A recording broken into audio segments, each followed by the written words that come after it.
একবার অর্জুন দ্বারকানগরে শ্রীকৃষ্ণের সঙ্গে সময় কাটাচ্ছিলেন।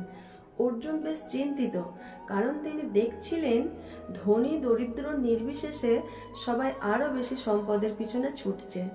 অর্জুন কৃষ্ণকে বললেন, মধুসূদন, মানুষের এই অনন্ত লোভ দেখে আমার দুঃখ হয়।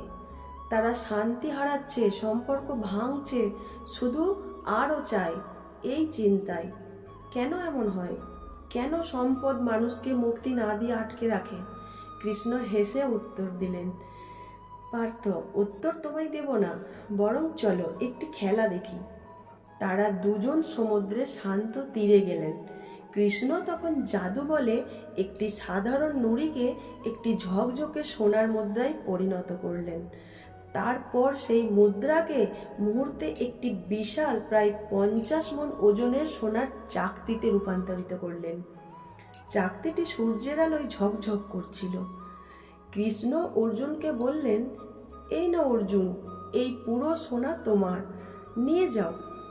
অর্জুন প্রথমে অবাক, পরে হতাশ হয়ে চাকতিটি ছুঁয়ে দেখলেন এটি এত ভারী ছিল যে তার পক্ষে 1 ইঞ্চিও নড়ানো সম্ভব নয়। কৃষ্ণ কৌতুকপূর্ণ হাসি হেসে বললেন, চিন্তা কি অর্জুন, এটা তো তোমার সম্পদ। এবার তুমি তোমার রাজকীয় জীবন, তোমার কর্তব্য, তোমার পরিবার সব ভুলে এখানে বসে থাকো। তুমি এই সোনার বোঝা আগলাও, কেউ যেন চুরি না করে। ভুলে যেও না, তুমি এখন এই সোনার রক্ষক।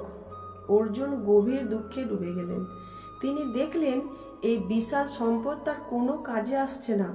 এটি তাকে ধনী না করে বরং এক জায়গায় শিকলের মতো বেঁধে ফেলেছে।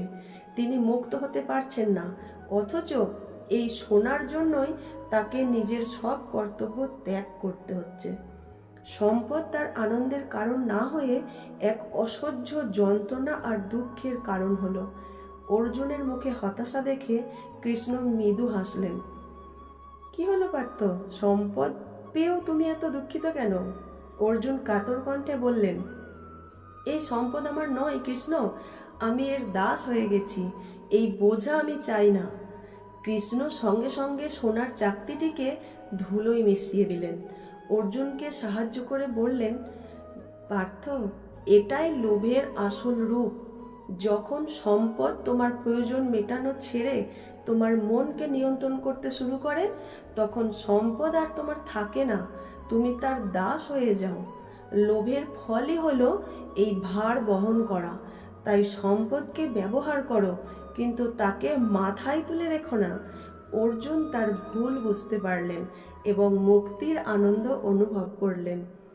এই গল্প আমাদের এটাই শেখায় যে প্রকৃত সম্পদ সেইটা যা তোমার উপকারে আসে। যে সম্পদ তোমাকে কর্তব্য থেকে দূরে সরিয়ে দেয় বা ভার হয়ে দাঁড়ায়, তার লোভের ফল, যা মানুষকে কেবল দুঃখ আর দাসত্ব দেয়।